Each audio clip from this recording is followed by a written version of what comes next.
Oh, Hey God. everyone, and welcome back to the Tuned and Strong podcast. I'm Angela McCuiston of Music Strong and joined by my co-host. I am Dr. Jen Cabasmay of Tuned and Toned Performance. And today we have a super special guest, Mr. Roy Agee. Thank you for coming to join us. Thank you. Thank you for having me. I appreciate it.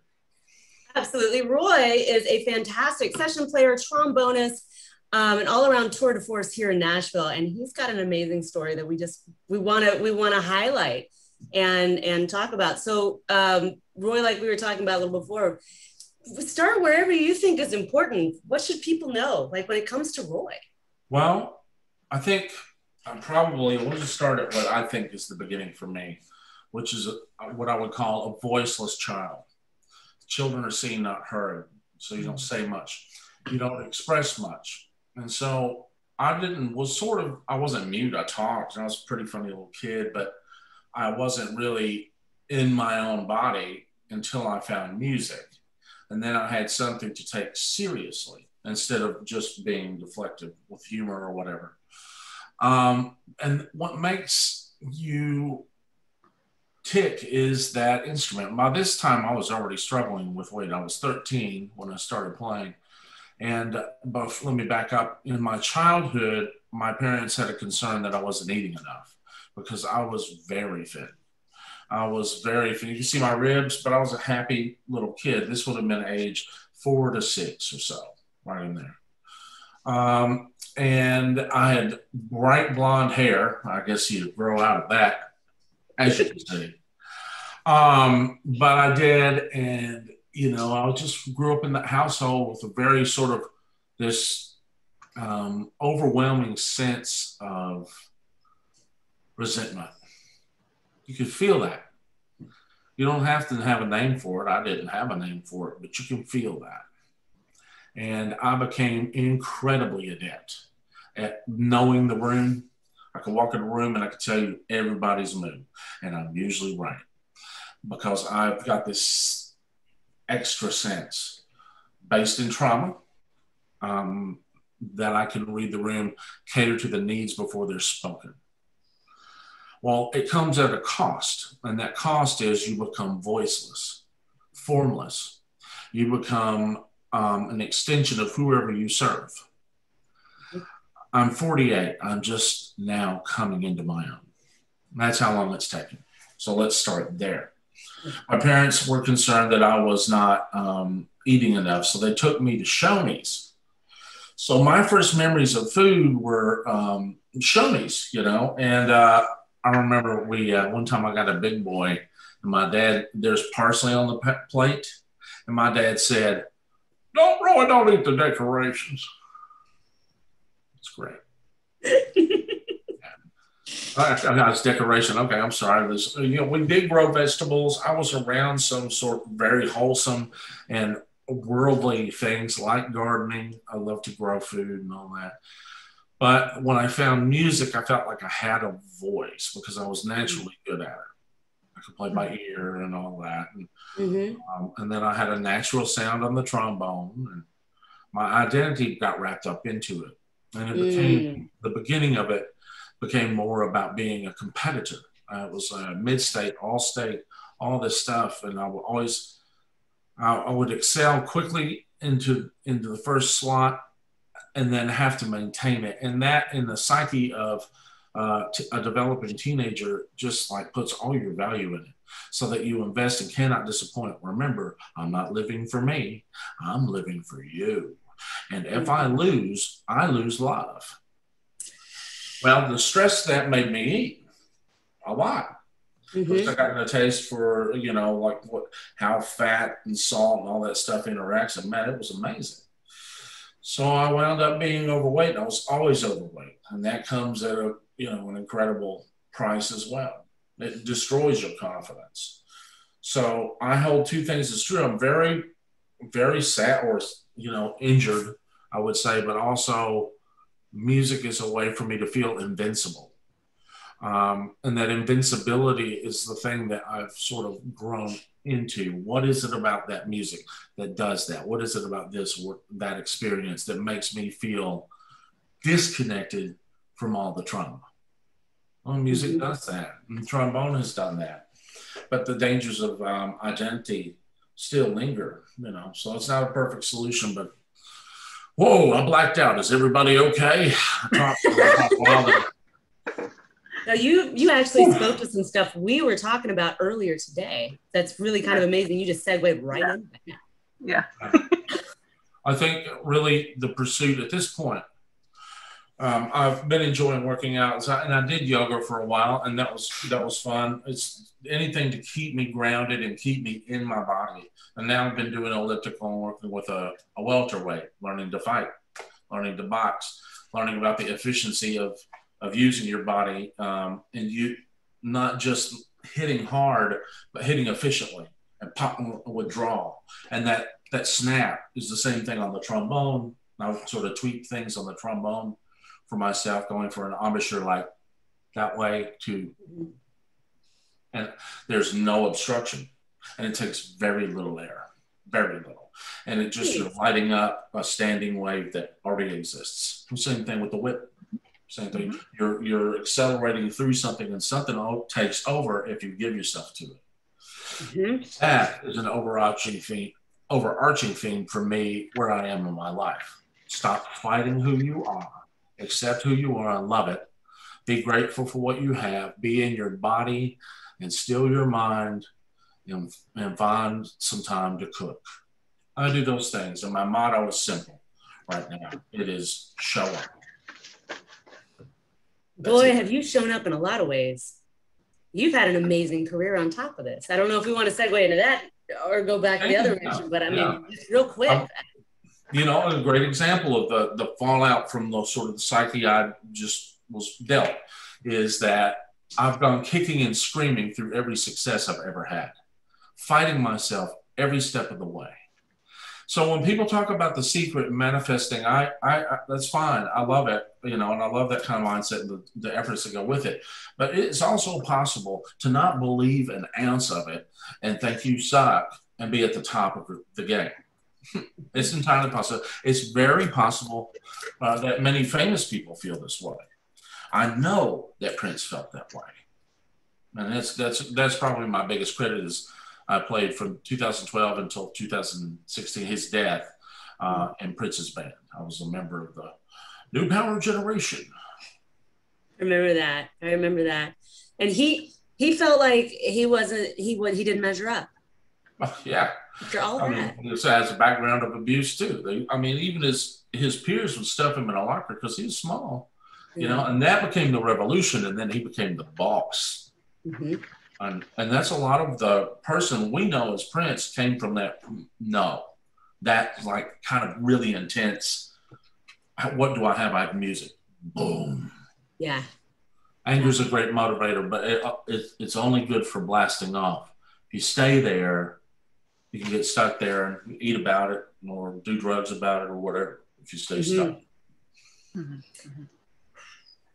Jen, what do you have to say? There's a whole lot to unpack there. Yeah, there's a lot to unpack here. I'm sorry, I'm on a heavy cold medicine. Let that out, okay, kids? Don't do drugs. That's all right. So I feel like we'll probably just ask some questions, kind of go off in some directions. Maybe we'll come back to some things.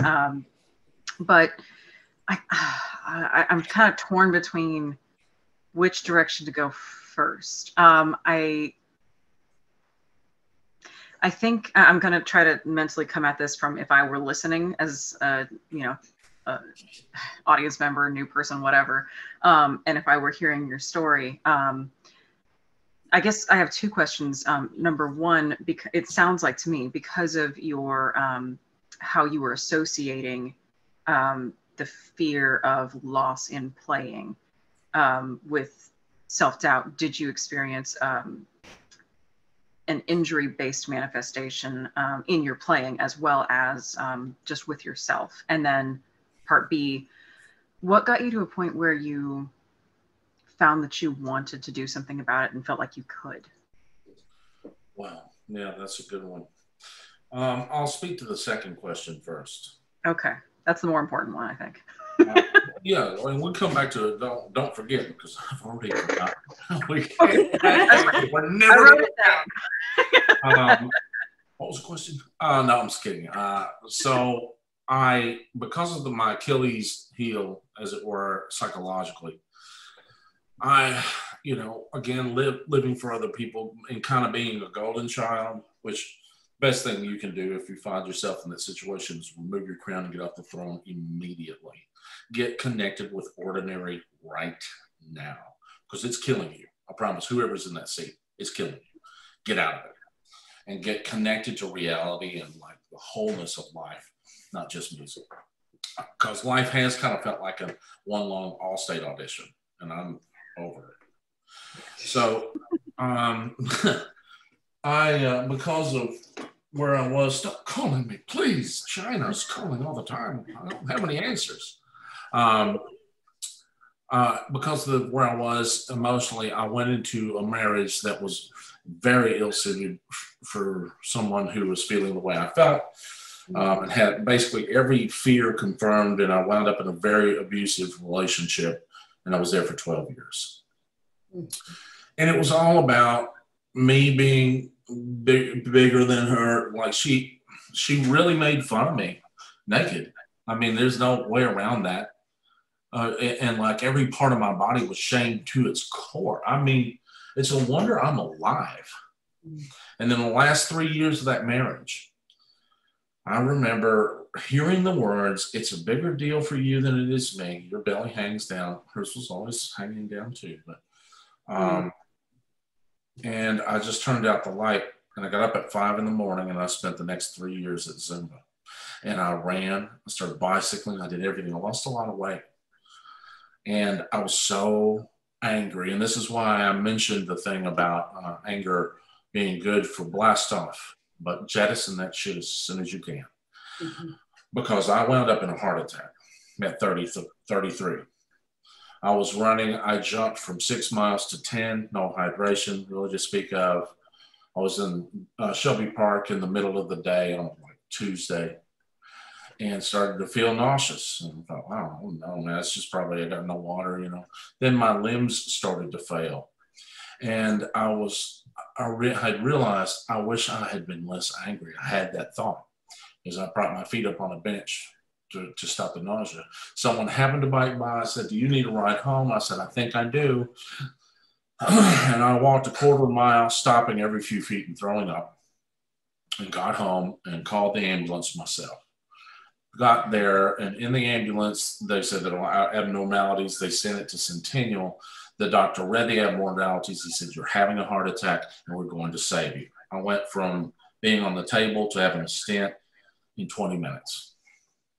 No damage, zero damage. He said the running and the exercising has made your heart very strong, and it might have exacerbated the heart attack, but it survived it because of what you've been doing.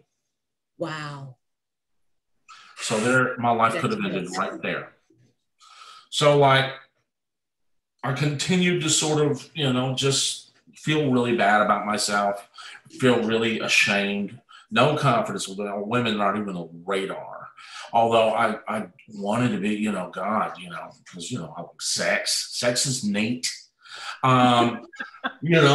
That's part of it, but it's not all of it. There's a lot to learn about connection, and I just never had. I was serving somebody who misused me.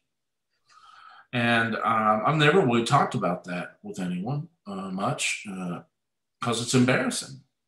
But the last 3 years was that, and I remember just sort of like going through it, and then I felt like I was getting better. And there was an event that happened that made me feel like I had a definitive out of the marriage. And I signed papers and got out. And then we had some back and forth and a little bit of messiness, but no long-term anything. And then I began smoking a lot of dope.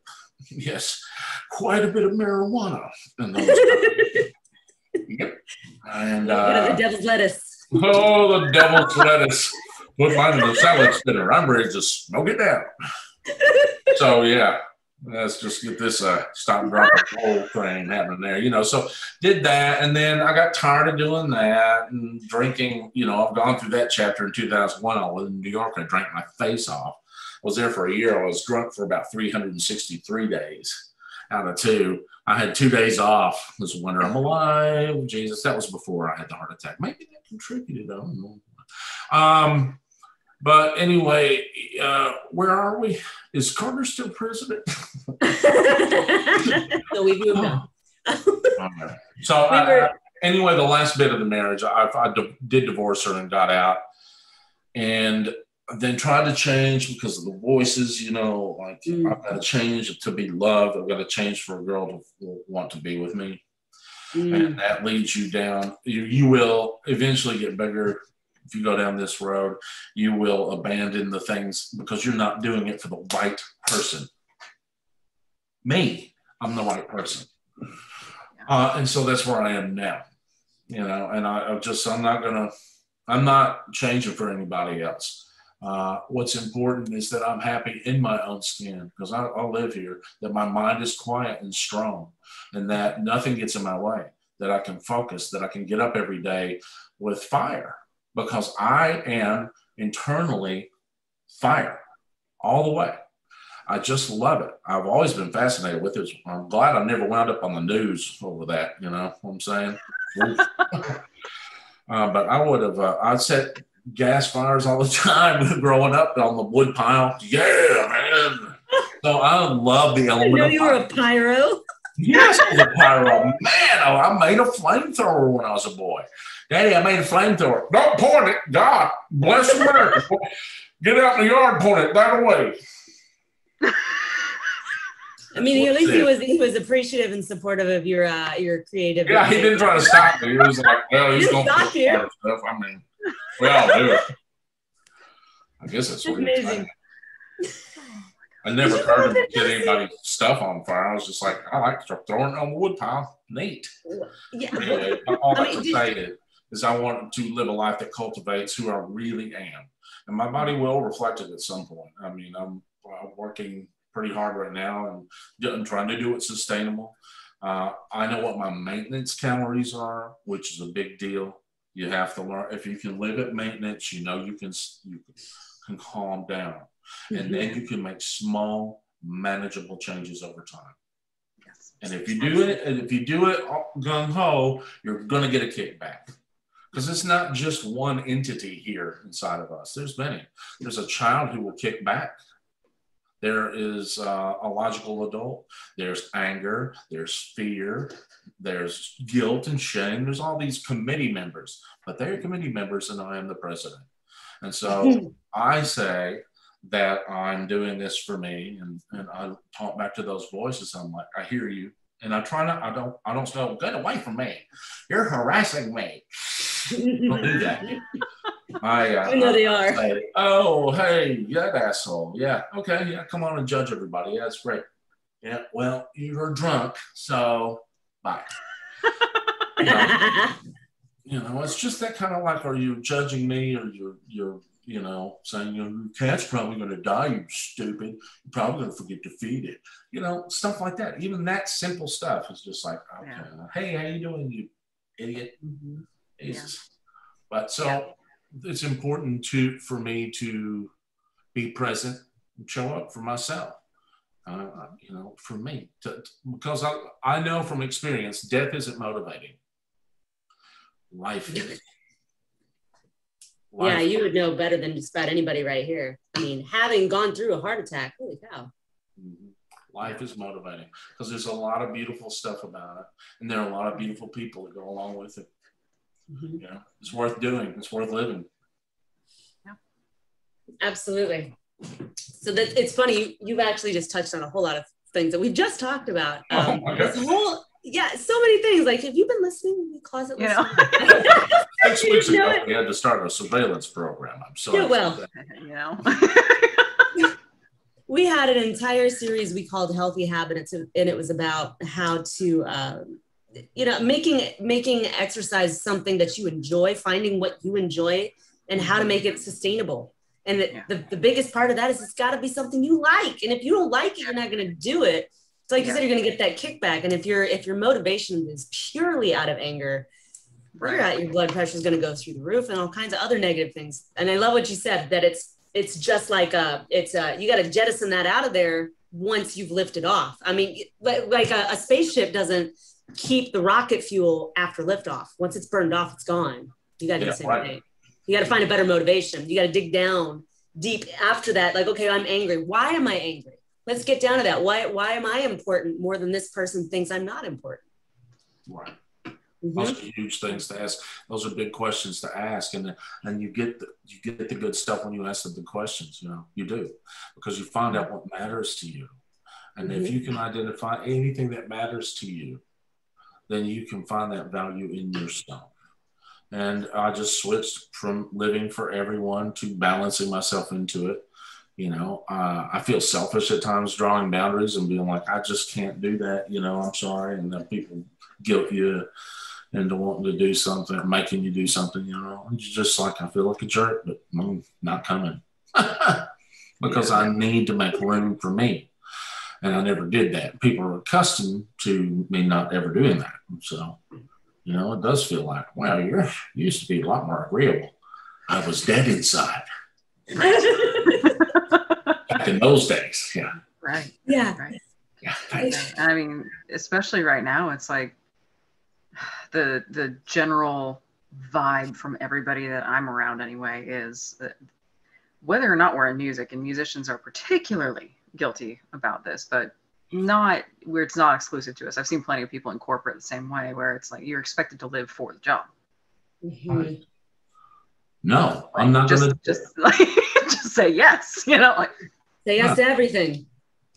I want to be a pair of wind chimes and a spiritual wind. I want to make music and make things, and I have this imagination, and it's unique to me. And we go through in the competitive, like sort of like freelance world. There's people talking, oh, they're the best, they're the best, they're the best. You take that title. You can have the best. I'll be the only. And that means it's my musical DNA in there, and it's unique to me because my background, and who I am, and what I've experienced. Everyone has that in them, as an artist or as a person or otherwise. And so I want to foster that and love it enough to have it appear, rather than the idea of mining for ideas in this like coal mine, which always makes me a little afraid I might get sick. To instead of thinking that, the wind chime analogy is that whatever come through me, I might hear a melody in that stuff. I don't know. Then just let it. And stop fighting myself so hard. Yeah. And, you know, something that she said didn't strike a nerve, but it hit home. When I got to graduate school, I actually started graduate school at Appalachian State, and I think I had to go through that first. I got into Indiana, and I got into App State, and Indiana gave me like $1,000 scholarship or something cute. Yeah, I was like, cool, I'll be 40 grand in debt with a performance degree. That's a no. I don't care if it's Indiana. Y'all are great. No, what am I gonna do with that, right? So I went to App State, and nothing against it. It just, I really hated my time there. It wasn't the people were off or anything. It's just, it was a terrible, terrible fit. I didn't like living there. I was not challenged. I was bored. I mean, I got like, I didn't, this sounds funny. I got an A- in flute lessons. I was the graduate student. I was bored, but I had to go through that because I tried to get into FSU and I got rejected. And the professor, Ava, was like, I want you here. You're not ready to be here. Oh, wow. Okay. Yeah. In her very Swiss accent, which is, you know, kind of changes how it's delivered. She's like, you're not ready to be here. Like, okay. Yeah. So I had to go through that. And when I finally got to Florida State, like the next year I auditioned, she's like, now you're ready to be here and I give you a teaching assistantship. I went, oh, okay. You know, I had that feeling the whole time I was supposed to be there, but then I got rejected and went, but I feel like I'm supposed to be. I was, but the time wasn't right. But then I get there and I'll never forget one of our first lessons. She's like, Angela, you have not to please me. And I was like, what did you mean? no, that's my job as a student is to please the teacher. She goes, no, you have not to, because she's Swiss, right?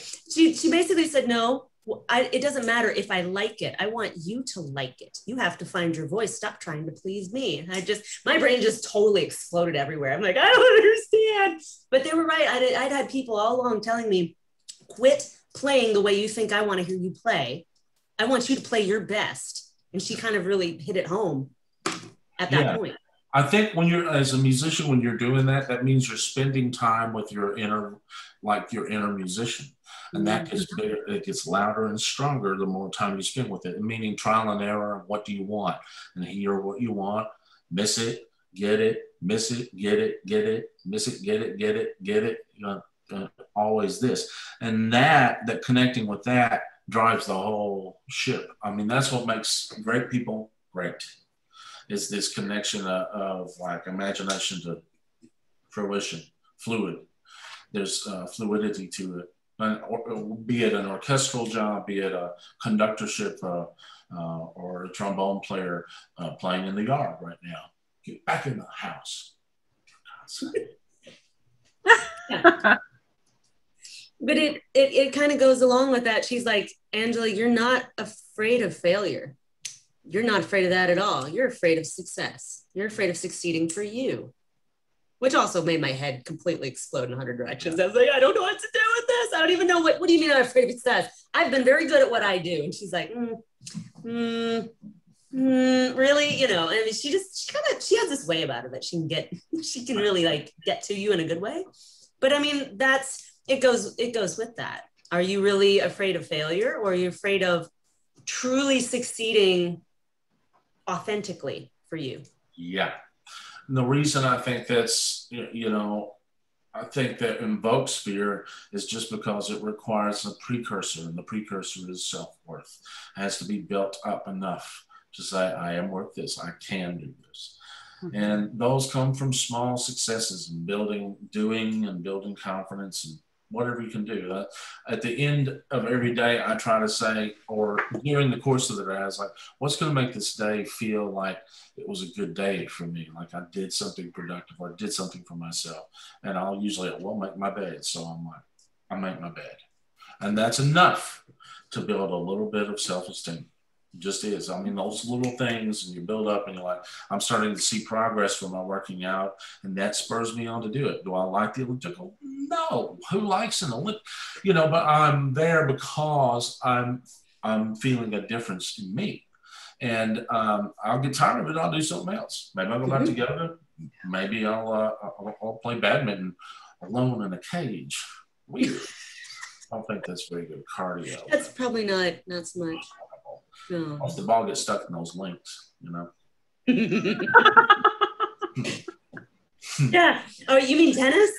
Yeah, I used to play tennis. Now I was like, there are these like, oh, he's not very fast. Mm-hmm. I love tennis. I was good at from like if I was playing like a blind child or something like that, I was really good. Yeah, or somebody that has never held a racket before. Well, Roy, I grew up playing. But there's a reason I'm not a tennis player. Like there's a reason I pick up heavy things for livings, because they're stationary. They don't move. Yeah. But I love to play. I'm just not good at it. So if you ever want to play with me, you're probably better than me. I'll say I'm good. Well, I mean, I haven't played in 3 years, so let's take this to the court. Yeah. I played racquetball one time too. That's terrifying. It's like a step in the PTSD chamber. How you feeling? It's vicious in there. It is. You're absolutely right. Right. So yeah, there's I feel you. I'm Captain Joel. How you doing? I'm the train conductor today. Choo choo. Is that a barn? Yeah. Stay hydrated. Right. So, I mean, like we were saying, like you got to find the thing that's right for you when it comes to exercising. I mean, right. If you stick with something you enjoy. And it doesn't, you don't have to do any kind of exercise just because someone said that's what you should do. Who cares? Yeah. Well, that's sustainable. Yeah. I mean, do you like boxing? How are you liking it? I like it. I like the physics of it. I like that he's a welterweight Jamaican guy named Ben Roy, who's awesome. And he's like, you can already hit hard. You don't have to, I'm not screwing up. So I don't know what to say. It's fantastic. It's great. And he says, you can already hit hard. So that's not what we're working on. We're working on speed. We're working on endurance.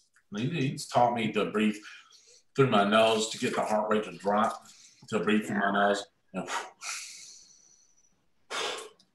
And then go back to normal breathing. And sure enough, it'd be like 137, 133, 128. That fast. I was like, my God, that does work. Yep. I wish I'd known that a few years back, Ben Roy. Bam. Missed it. Right? Yeah. So Jen, I don't know, I have a couple more questions, but if you want to, like, if there's anything you want to dive into, go for it. Sure. So it sounds to me like we've kind of danced around a little bit. It seems like you're associating your self-value improvement in the physical sense, and it seems like that's parallel to your improvement with your relationship with music. Would you say that's true? Yeah, I do. And part of that for me was having, and my studio is really humble studio. It's not very expensive. It's this desk. This is a ring light or an alien ship. But yeah, it's really simple. But having that changed the relationship I had with music. And I'll play with a drone. I'll practice with a drone a lot because I'm not trying to train my eye. I'm trying to train my ear, So working with tuners is cool, and sometimes I can stop a strobe tuner and it looks like it malfunctioned, but usually I'm on one side or the other. Every now and then I get lucky, hit a 12. But I play with the drone, and I do it because I'm curious. So the element of change for me has been curiosity. What can I do? What's possible? And I take lessons. I take lessons with this guy that knows how to do because he had focal dystonia, and he came back from it. Oh, cool. Yeah, came back from that, and he came back. He sure did. He came back, Dion. Now he came back from that and plays great, better than he could before. He was limited by that same thing I'm talking about. This versus that. Yeah, what I hear with focal dystonia a lot is that you got to come back from it. You have to change something because it's it's a brain overuse injury, right? So he had to change his embouchure. No, not exactly. He did change his embouchure, but he didn't work at that. What they had him work on, and this is Jan Kagaris in Texas, is learning to go without a buzz. Not even thinking of the breath, but only thinking of the phrase, whatever. But at first, you're just trying to find a note. And it really, truly, to buzz a middle F on my horn takes this much air. Hold on. It takes about. And it. Nice. Wow.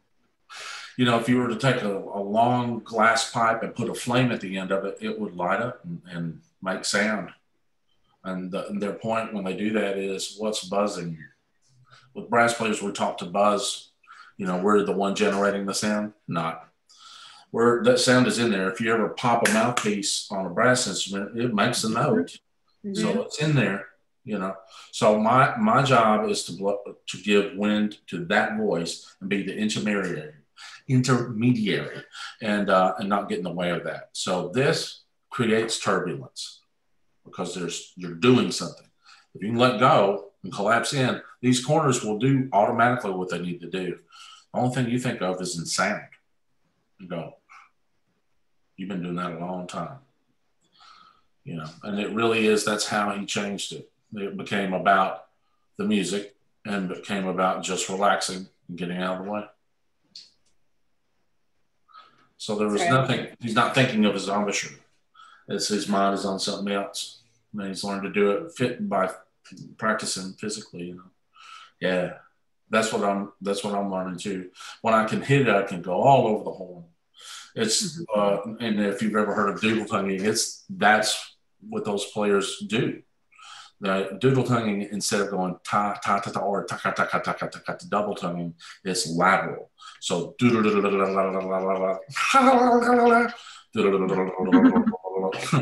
side to side. That's going to be great for review. What did the closed caption say just now? Yeah. Oh my God. There's a total meltdown on the transcript. Gotta be. Absolute not. What is going on? Are they planning some sort of event? I can't tell. I hadn't heard of it before. Oh yeah, that's what it means. Just doodle. Literally, the word doodle kind of sums it up. Doodle, doodle, doodle, doodle, doodle, doodle. Oh. Okay. Yeah. So, that is all right there. And if you try to force, you shut it all down. So it is kind of a learned thing. And I'm still reconciling that with the other things I do. And, I'm learning and I like it. I like that sort of curiosity, satisfying curiosity. What's possible? And I like that it's what's possible when you get out of your own way. Yeah. Yeah. Yes. That's 100%. Yeah, that's correct. Yeah. Yeah. I know that's a lot of what I work on too. And I think, Angela, if you're not still working on it, I know that's what Ava was trying to get you to do. Yeah. So yeah. You just nailed that in a semester. My head had to come back together first. You know what? You're right. But to that end, she had this book of etudes and she's like, you will memorize these and you will play them for me in lessons. And I never memorized like jack. I mean, I memorized like 2 things, We're flute players, don't memorize anything. And I was like, really? She goes, yes, you will memorize it and you will play it in class for me. Like, okay. Wow. It took that after she said what she said, the beautiful thing was she didn't say, you have to learn this in a week. She's like, you will come in and play these for me. Yeah, whenever that she is. put you in the event. Yeah. You have done this already. I was in graduate school with her for 2 years, and it took me 2 years to play that first one from memory. And she was so excited. She's like, yes, Angela, you took 2 years to play it for me. I love that. She didn't care that I didn't do the book. She just wanted me to do the thing and to like take ownership of do it in my way and learn what my way was. Yeah. That's what was amazing. Oh, that is amazing. I love that. Yeah. Right? Yeah, she's amazing. Yeah. You had Jen, there was another question you just asked Roy. Part A, we covered part B. It was about injury, I think. Part A was, with you were talking about the emotional and some physical manifestation. I'm sorry, my auto zoom is driving me nuts here. Oh, okay. I think I'm having a stroke, man. No. I feel like my camera has auto zoom. Going. I can't figure out how to turn it off, so I'm just blurry. Sorry, guys. But so there were some physical manifestations from your stress from competing musically, obviously. But was it associated with the physical act of playing also? Yeah, it made me, I've been doing sessions and then always being in the shadow of someone else and having people say the most crazy things. Well, believe what I've heard over the years, but I just like, I've let it roll as much as I can and internalized it a lot. So like, if I make a mistake in a session, get in there. That's the worst thing you can do. And you play with fear, and fear is misplaced. The freedom to be able to let go and play something for real, play it instead of like trying to hide or trying to play, by these rules. That is a toxic thought process and environment. So, I got a lot better quickly when I gave up that struggle. And I think I gave it up around 2013. Once I started with Prince, it was just like, you know what, I don't think I'm going to be able to be someone else. I'm going to have to embrace what I can do, and then be my own competition, you know, trying to be better at whatever. Let me tell you, I wouldn't want to. This is probably the best case scenario for me, because I am a competitor, but I want it to be with me. I want to see my progress. I want to feel that. And man, I'm a bastard.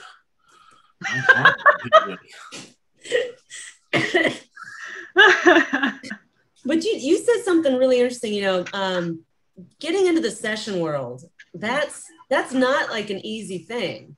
And then when you're there, isn't there like there's just so much pressure not to screw up, because you screwed up for everybody. And then how did you deal with that mentally, with the whole what you're talking about, with playing for yourself but having that kind of pressure?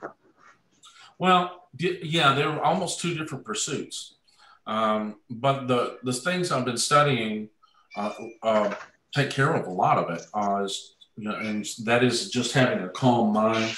Where, yeah, Kitty, get on out of here. I know we what all you're have doing. cats, all three of us. It's all good. Please, Kitty, not at work. Yeah, so the pressure thing is just having faith and like being still. If you make a mistake, you make a mistake. They all do at some point, you know. And but yeah, I can feel that cinch and the judgment and the things that I hear other people say about other players. All this like gone. This is all a distraction. This is all white noise. Has nothing to do with anything real about a person. It's all judgments that are offsetting their own stress. So they're vomiting stress, all stress. Oh, yeah. Lord God, I'm sick as a dog all the time. Mm-hmm. So that part of it, I eliminate. And I mean, but I still record just about every day. And so I'm finding a way to get in the right groups of people of like mind and make music with them. And there's plenty of people. Mm-hmm. Plenty. And I really... Everybody's cats are just having a field day on this call today. Mine are asleep. Mine just screamed. So, you know. Mine just screamed. Fortunately, I was muted, so we don't have to listen to him yet. I just hope my mountain lion doesn't get out of the bathroom. You know? Got to keep him locked up. Maddox, the mountain lion. Put a saddle on him and give it a shot. How dare you? Anyway. Sorry. That's okay. What were we talking about? I totally lost over the cats. We're talking about playing with like-minded people, right? Yeah, yes. Like-minded people who are creative and can play under pressure too. Playing under pressure is nothing more than being more grounded in the person behind your eyes. Yeah. Who you are, who you really are. And being like, nothing matters, you know, and play. So, Jen, interrupt me here if I just... No, have at. Okay. So I got a couple of questions. I really want to dig into your time with Prince, because who else can tell that kind of background? But before we do that, how did you get into doing what you do now, and where were you in life then compared to now? Like with all the talk. I mean, you know, after Prince, I came back here and did some freelancing, but there wasn't a lot going on for me at that time. So I just sort of hung on, and I did like odd jobs. Like I think I did DoorDash and Lyft, and like it was really hard. You know, it was hard to do that and to be real established. And you know, I had to leave a lot on a dime, so I didn't take a lot of work in that time here because I didn't want to make everybody mad. Well, so after that, about a year after that, I did a Christmas tour with Lauren, who I did not know, and Lauren Daigle. Lauren Daigle. And then I became connected to her, and she liked me, like she liked who I was, and it's kept me around. So even, you know, when we wound up doing a tour, we wound up on salary. I never had a salary in my life. You know, that was crazy. I love that. Consistency trumps everything else. Whatever you're consistent about is what you turn into. And that money, I was able to stack up money, save money for the first time, really, and much better with it, much healthier relationship with money. So the trifecta is weight, money, and music. Those are the three things that behave very similarly in my life. You know, and so all three are healing. I noticed that, and I'm proud of that. That I'm happy about. Because I want to feel more comfortable in all three areas, you know. And that's what yeah, I think that's brilliant, and especially when you come from finding your voice, your very first voice in music, to like understanding how it goes with all these other parts of your life. Yeah, that is brilliant. And I know when you said that, I bet I totally relate to that. How many of us found our identity, not just our voice, but our identity as a musician, which is why when musicians get injured, they are so scared. They're afraid of not just losing their career, they're afraid of losing their identity. Yeah, they're dying, essentially. They feel like it's going to kill them. And I always feel like I have a great sympathy for anyone who faces anything like that, because I know they got to feel really shut down. And if they can get better, then they get better, and they apply themselves. And if they can't, and they got to switch, and it's hard because that's who they were. And they were those people at a particularly crucial time in their life. You know, that leaves a big mark, and that's a developmental river. You know, you've grooved those thoughts so hard for so long, and then to have it taken away has got to feel like getting a limb cut off or something. You start to have those thoughts, I'm like, I'm not that anymore. I'm not that anymore. I'm not that. That's got to be hard. So. Well, but that goes back into what you were talking about with finding the you that's already in there, right? Yeah. And that's part of why it's like, if you've found words are hard. I'm sorry. If you found part of yourself through playing, but then you make the mistake of thinking that you are the playing, and not the playing is an extension of you, a means of expressing that. Right.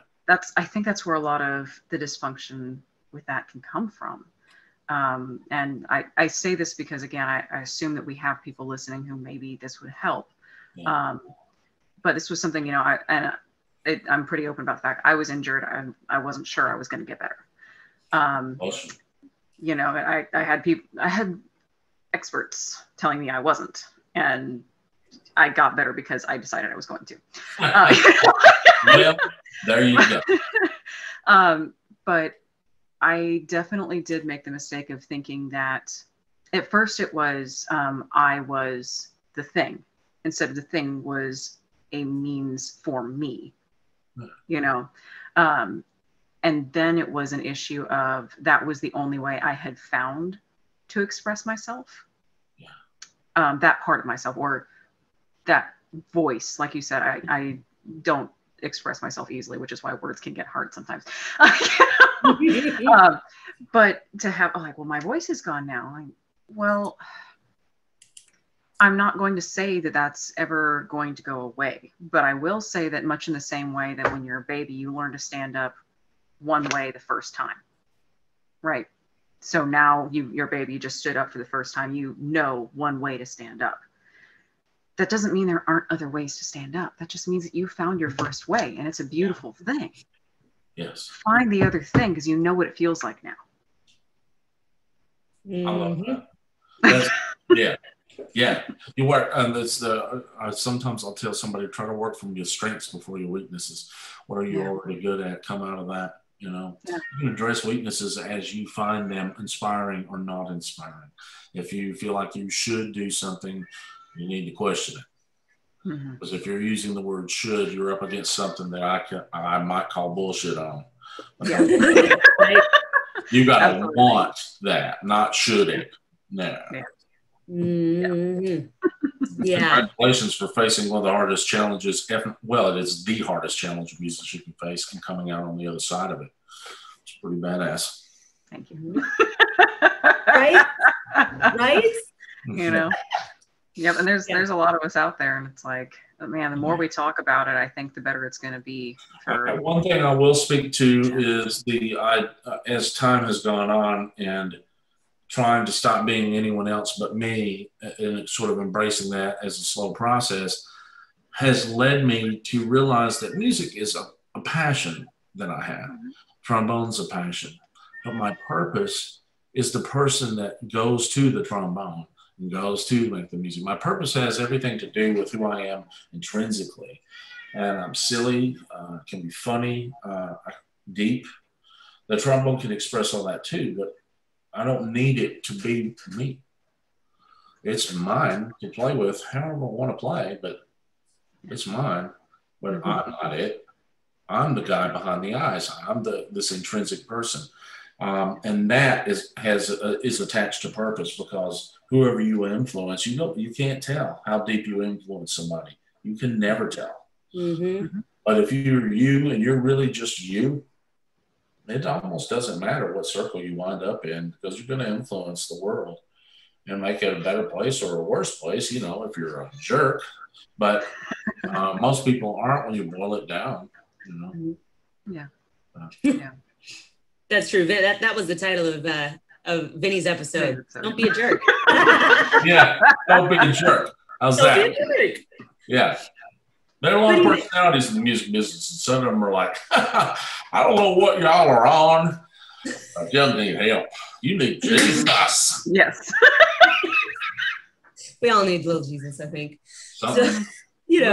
So, so getting into that, what about the elephant in the room is your time with Prince. Yeah. So many questions, like, how did you get the gig? What was the thing? What was the scenario? What's your best story?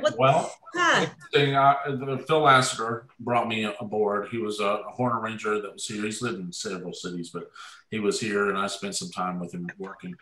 And he could rub people the wrong way. He'd be kind of out to people. He might say something weird to them, and they'd be like offended, and there was some of that going on. And I always was like, I don't know, man. I play, I don't know what you're doing. You say crazy shit.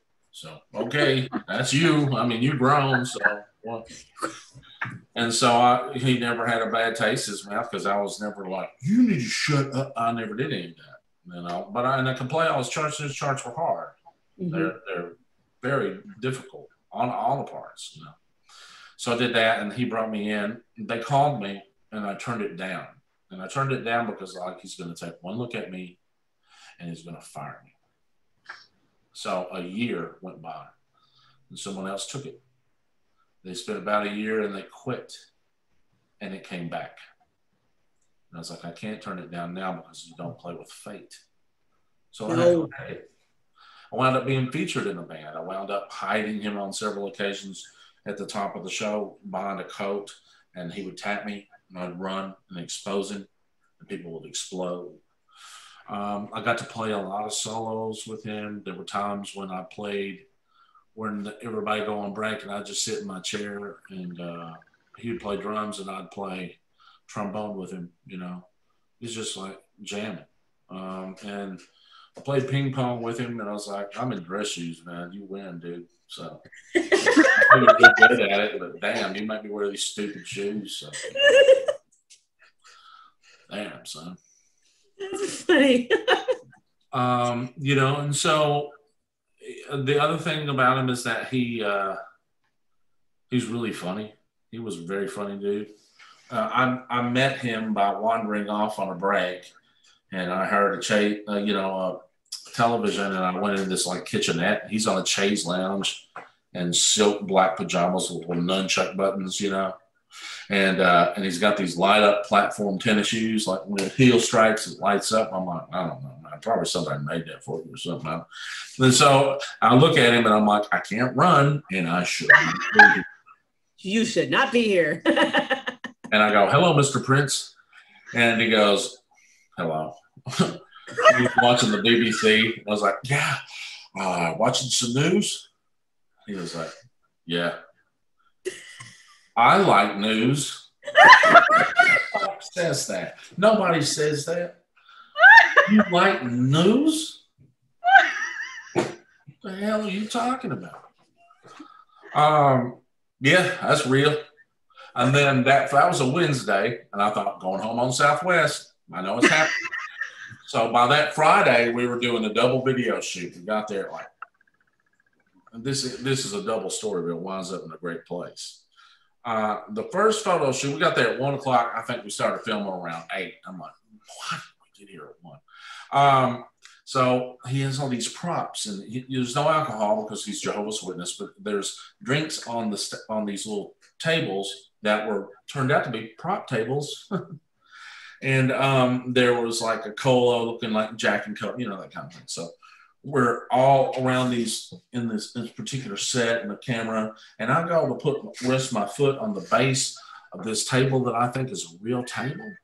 And he's 3 feet away from me on a little ledge, and I spill all 3 Diet Cokes in my crotch.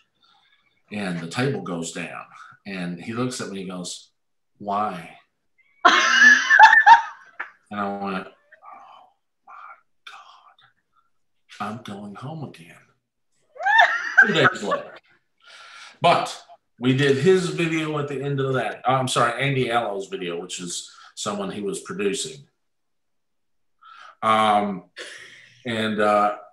So it's like really late. Now it's like 3:30 or 4 in the morning, somewhere in that. Like the sun's coming. It's going like, "Hey, you're almost ready?"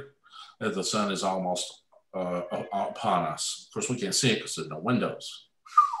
And so we're doing this video shoot, and I had 5-hour energies because I was like, I can't say, "Wait, man, go." It's like I might as well have done a bunch of blow. And so we do all this stuff, and the director looks surprised that I can move. And I'm like, "Why are you vibing me, man? I can move. I did Zumba for years." And that at the end of the night, it was maybe 5:30 or 6, he says, "I'd like you to do a dance solo over the trombone solo." And I went, "I think you're making a terrible mistake." I said, "I think you're making a terrible mistake." And he said, no, we're going to do it. And so, and I can show you could look at the video, Andy Allo, People Pleaser, it's called. How ironic it's named People Pleaser. Because this was the very beginning of me changing some of that. So I wound up doing it. I played along with the track and just went animalistic. I did a high kick way above my head. I ended the video going like that. I was like, "There." And he loved it. He got up on the bongos and was on the conga, jamming in the room. I said, "You're going to have to play it really loud." And there was a wall of speakers behind me, and it was like sick loud, super loud. And then he gives me a hug after. And he said, "I got to tip you, Doc." And we were good from then on. I went from the red to the black from that one thing. And I never wandered off again. I bet you did. Yeah. I kept my ass at Paisley or Buffalo Wild Wings or the hotel. The why is what cracks me up. Why? That's existential. I don't know. But my pay grade, Prince. When I told my cousin at a family reunion, "Who are you playing for now, Roy Bill?" "I'm Prince." "Prince? That's the one over in England?" Not being funny.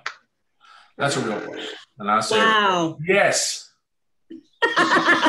Yes. Your vibe, please. Oh, gosh. Yeah. Roy, are you from here? Are you from Tennessee? Yeah, I'm from Mount Juliet. Oh, okay. So you didn't grow up anywhere. I wasn't sure if you were from here, from, the deep South, near some water somewhere. I was say Alabama, but never mind. I'm Middle Tennessee. My dad's accent, I think, influenced mine. He said, "Roy." He never said trombone. I never heard him say it. "Roy blows a bugle up at school." Yeah. Oh, gosh, really? Roy's a magician of a family. Yeah. Oh, yeah, that's okay. Real. Oh, yeah, real as hell. All right. It blows a bugle. Sure does. It drives me nuts when conductors are like, band directors say, you got to blow some notes through the horn. Y'all got to put your horns down. And it drove me crazy for the longest time. I'm like, I don't play a horn. Dude. You see that? You know, it was stupid, but it just rubbed me the wrong way for a long time. Oh, yeah, yeah. Orange, I'm not a horn, man. French one's a horn. It's the only thing. Jen plays clarinet. She's not necessarily a horn either. You know, you're a horn player. I lived with it for so long, it doesn't even faze me. I'm just like, hi. You know what? If I could play clarinet, the first thing I do is a big trill in the yard and go, Zatarans. That's all I want to learn. I just Zatarans. I mean, I'm pretty sure it wouldn't take that long, you know. Training order. Oh, this has been priceless, Roy. Just priceless. Do you have any more stories? Because, man, I don't think anybody was going to stop you. Yeah, I mean, that's fantastic how you got in. You know, again, don't be a jerk. But then I wanted to be his favorite. See, I mean, you screwed up, but we all screw up. You can't expect to be perfect on a job, even with Prince. I mean, you're just gonna spill Coke at some point. I know. I had sticky crotch all night too, even in the dance. Oh man! During your dance solo too? Oh, dance, yeah. I did a spin and threw my leg way up over my head. I can do that with my right leg. I could kick a door frame. It's crazy. Nice. My left leg can't do it. And I probably am living on borrowed time. I think I'm still mostly cartilage. But I'm not sure. Can't be sure. At least you're self-aware, you know. Yeah. I mean, high cartilage content. Yeah. That's amazing. So what was it? Remind us again. What was the name of the video if anybody wants to go see it? Oh, Andy Allo, Andy A-L-L. Oh God. Allo. Hello? A-L-L-O, I think. Okay. Hello. Okay. And the title of the song is People Pleaser. Got it. Way through, but the whole thing's worth watching. Has the whole band that I played with there, and it's nostalgic for me to watch it because I'm like, man, everybody was right there. You know, we were all together. Yeah. That was great. Yeah, I had to take a note too because I'm like, I got to see this now. Oh, you won't believe it. It's ridiculous. You'll see. That's fantastic. You'll hear it when it comes in. The trombone playing is not me. It's trombone shorty, but I dance to the video. So. Looks like I'm playing it. Thanks, Roy. Ting. So would you say that those are probably your favorite memories, or would you have a favorite that you'd want to? Oh gosh, yeah. Those are some of my favorite memories. I have great memories from the Glenn Miller Band when I was in my 20s, getting stuck in my seat when I had to stand up and go Pennsylvania 6-5 on the Glenn Miller Band, bucket seats in Iowa, and I stood up and the chair stuck to my ass, and so it popped off. It made a sound and went, and the drummer was like, man. That's what he said, man. That's it. Yeah.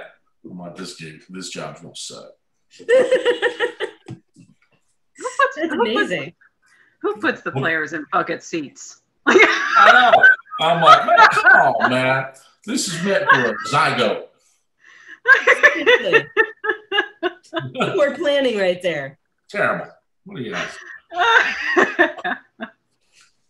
Oh gosh, I don't think I've had anything like that happen. Unfortunately, I mean, not with my horn in my hands. Anyway. Yeah. Lord, I've done a lot of stupid stuff. I went to a pig roasting one time with a kind of Grateful Dead kind of band. It looked like war-torn Cambodia. I'm just rib cages everywhere, man. I was like, oh my God, what are we doing? Played on a hay trailer. Played on the General Jackson. I got memories from that. There was one time in the galley down where we had to eat salad and all that. It was me and the crew, none of the band, just me. And one single solitary maggot made its way across the table. And they were all looking at it like, what the fuck? And I went, here, Ricky, come on, boy. And this Iranian was like, you are gross. He was a captain. He was the leader. You're gross. Gross. No. I'm like, here, Ricky, come on. You're almost there, buddy. For anybody who doesn't know, the General Jackson is a it's a showboat, but what do you call it? It's like a riverboat. It's a riverboat up here in Nashville. Yeah, and I just did a wonderful advertising job for them. In court. All right, yeah. I can prove the maggot exists. I still have Ricky. He's 6 feet now. He's got a sister, I'm sure. So, yeah. If you had any advice besides not being a jerk, what advice would you have for anybody who wants to do what you do or get to where you are? Find the intrinsic need to play. Discover that, and there's a well of curiosity behind it. There's a reason you picked the instrument you did. If you don't feel passionate about it, switch instruments. Do something that gets you closer to whatever you imagine. Live in your imagination, and just play. Find it, trial and error. Nothing replaces time. Yeah, we were talking about that earlier too. What's that? Angela and I were talking about that earlier too. Really? I mean, if you're going to be, Michael Jordan had to work a lot to be Michael Jordan. I mean, everybody has to work because your brain just has to go through like, whoops, oh, that's it, yeah, whoop, yeah, that's, you find the middle over time, and you get more accustomed to being there because of repetition. No way around it. Mm-hmm. Yeah. Nothing beats experience. Did you practice? No, I didn't make it. You're going to suck, aren't you? All right. Let's hear it. In all its glory. Oh my God. Right. Well, Roy, where can people find you if they want to follow you or find more information about you or whatever? Well, first of all, I'm not Roy. I'm in witness protection, and I'm ill-advised to anyone find me. Well, they can go to royageetrombone.com and see pictures.